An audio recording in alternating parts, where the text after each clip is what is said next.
여러분, 다음으로 북한의 민족주의를 좀 더 알아보도록 하겠습니다. 1960년대 소련의 영향을 받은 북한 스탈린식 민족 개념을 그대로 사용했습니다.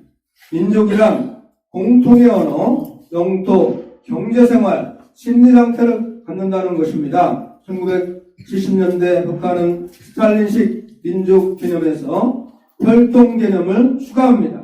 1980년대에는 마르크스주의의 민족 개념을 없애고 주체 민족주의가 등장합니다. 이때부터 우리 민족끼리라는 전략이 작용합니다.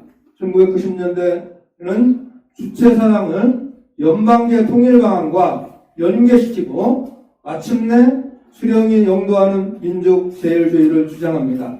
거짓 이대에 오르기로 북한 민족을 선동하는 국민, 종교, 국가가 된 것이지요. 북한은 역사적으로 전승된 민족 정신을 크게 훼손하는 국가로 전락한 것입니다. 여러분, 우리 민족끼리라는 북한의 민족주의에 맞서서 우리는 어떻게 해야 합니까? 그들의 우리 민족끼리라는 한반도에서 미국과 일본을 격퇴하려는 의도로 만들어졌습니다. 그것이 널리 알려진 갓근 이론입니다.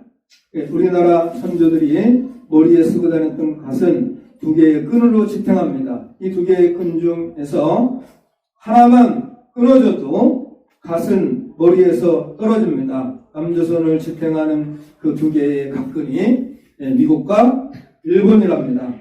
남조선은 미국과 일본 중 어느 한 나라와 관계가 단절되어도 망한다는 것입니다. 이처럼 북한이 가장 두려워하는 것은 한미일의 자유주연대입니다. 2023년 8월 18일 윤석열 대통령의 제안에 따라 한미일 정상이 선언한 캠프 데이비드 선언도 그것입니다. 미국 대통령의 별장에서 발표한 이 선언은 한미일이 하나가 될 때 더 강하다는 의미를 지닙니다. 이것은 북한의 우리 민족끼리를 극복하는 자유주의 연대의 전략 중 한 가지입니다. 이처럼 캠프 데이비드 선언은 튼튼한 한반도 통일의 바탕이 되었습니다. 국제적 역학관계로 볼 때 이건 못지않게 근본적인 문제가 또 하나 있습니다. 아시아의 패권과 연관된 중국과 미국의 문제입니다. 국제적 역학관계로 볼 때 우리 민족끼리의 논리는 대단히 비현실적이며 주체 민족주의에 이용될 수 있습니다. 그러므로 우리의 민족주의 입장에서 중국과 미국의 패권 전쟁은 매우 중요한 문제입니다. 여러분, 시진핑 정부는 아편-전쟁 패배 이후 서구 문명의 트라우마를 떨치고 중국 불기를 선언했습니다. 세계에서 산처럼 불쑥 튀어나온 나라가 되었다는 뜻이죠.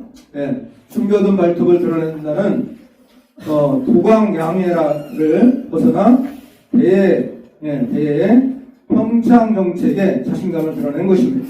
미국과 중국의 총성 없는 전쟁이 시작된 것입니다. 여러분, 중국의 1대1로에 대해서 들어보셨죠? 1대1로는 미국을 누르고 세계 경제의 패권을 장악하려는 중국의 전략입니다. 2014년부터 약 35년간 장기적으로 진행되는 실크로드 계획이지요. 내륙 3개 해상 2개, 내륙 3개, 해상 2개, 총 5개의 노선을 연계하며 현재 100여 개 국가와 국제기구가 참여하고 있습니다. 이처럼 중국은 저개발 국가를 장악해서 세계 슈퍼파워로 부상하려고 꿈꾸고 있습니다. 이것이 1대1로입니다. 그러나 1대1로는 참여국의 과도한 주체, 불공정 계약, 경제 주권 침해, 반중 감정의 확산 등 여러 문제점이 드러났습니다. 파키스탄에서는 테러로 인한 댐 공사가 중단되기도 했죠. 네, 지난 2019년 미국의 반대에도 유일하게 1대1로에 참여했던 G7 국가 이탈리아 돌연 반중 노선으로 돌아섰습니다. 반도체를 안전하게 확보하려고 미국의 눈치를 본 것이죠. 현재 미중 패권 전쟁의 핵심은 AI, 인공지능입니다. 반도체 등인 4차 산업의 첨단 기술입니다. 이제 세계 경제 군사의 주도권은 첨단 기술의 주도권 여부에 달려 있습니다. 특히 반도체가 최대 승부처가 될 것이며 그 기술과 공급망은 미국과 그만 한국에 달려 있습니다. 중국의 1대1로에 대응해 아시아 태평양 지역의 자유민주주의 연대가 중요한 이유가 여기 있습니다. 우리 대한민국은 생존권을 위해서 어느 편에 서야 할까요? 미국입니까? 중국입니까?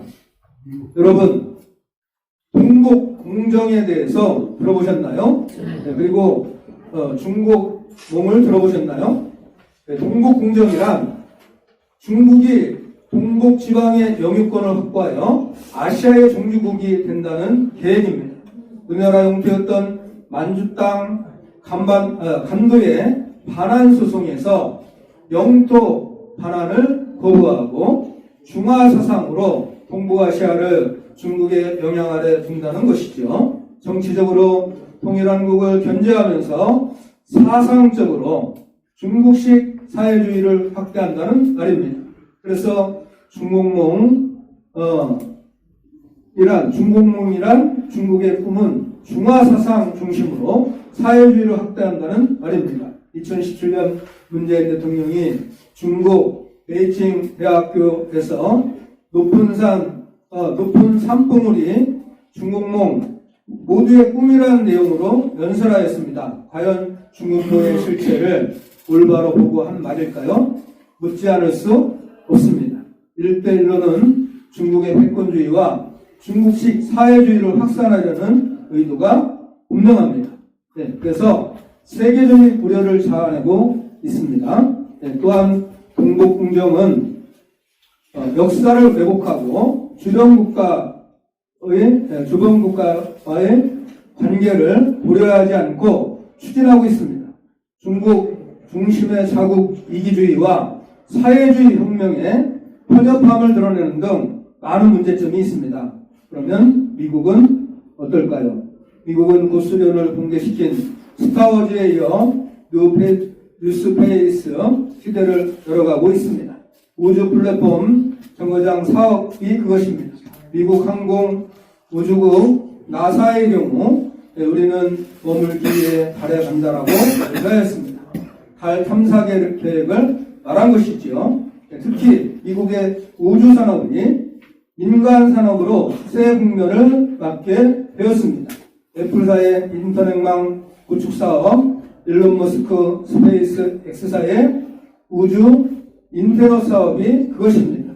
스타링크 사업이라고도 하죠. 스페이스 X사는 4,409개의 위성을 1차 발사하고 고도 낮은 궤도에 7,518개의 위성을 위성 시스템을 구축하였습니다. 글로벌 투자은행 모건 스탠리는 2040년대 우주 인터넷 시장 규모를 연간 27조 달러까지 추정하고 있습니다.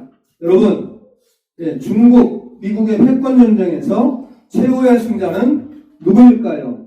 중국인가요? 미국인가요? 그 소련의 붕괴는 철저한 반공주의의 레이노믹스와 스타워즈에 의한 붕괴였습니다. 이제 새롭게 제2의 스타워즈가 진행되고 있습니다. 우주 플랫폼 사업에서 세계 경제와 산업, 정치, 외교, 군사 등 모든 세계 패권의 승패가 결정될 것입니다. 열린민주주의의 측면에서 볼 때 우리 민족은 역사적으로 반복되어 온 대륙문화에 흡수될 것인가, 아니면 통일한국 중심으로 아시아 태평양 시대를 열어갈 것인가를 고민해야 될 시기입니다. 줄 압니다. 자, 한민족은 환태평양 문명권 시대의 주역입니다. 이집트의 나일강을 중심으로 고대 이집트 문명의 대륙 문명을 형성했고 이후 지중해 로마의 반도 문명으로 발전합니다. 반도 문명은 유럽 지역을 거쳐 도서 국가인 영국으로 옮겨가 대서양을 중심으로 도서 문명권을 형성합니다.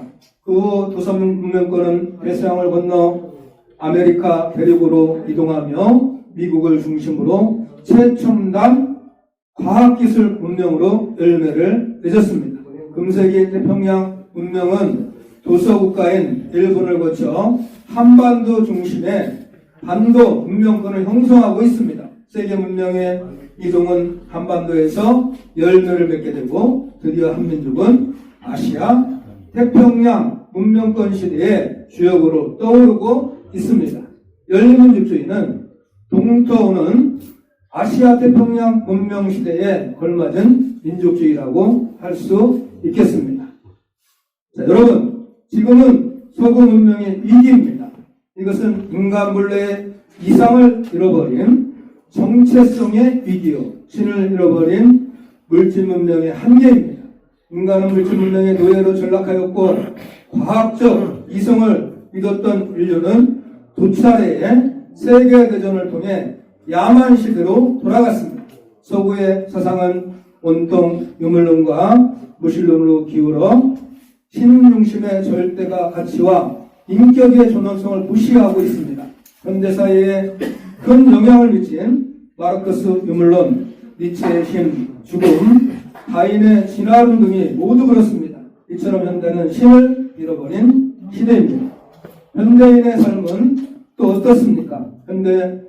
현대인은 적자 생존의 투쟁 속에서 매일매일 만인에 대한 투쟁을 힘겹게 싸우고 있습니다.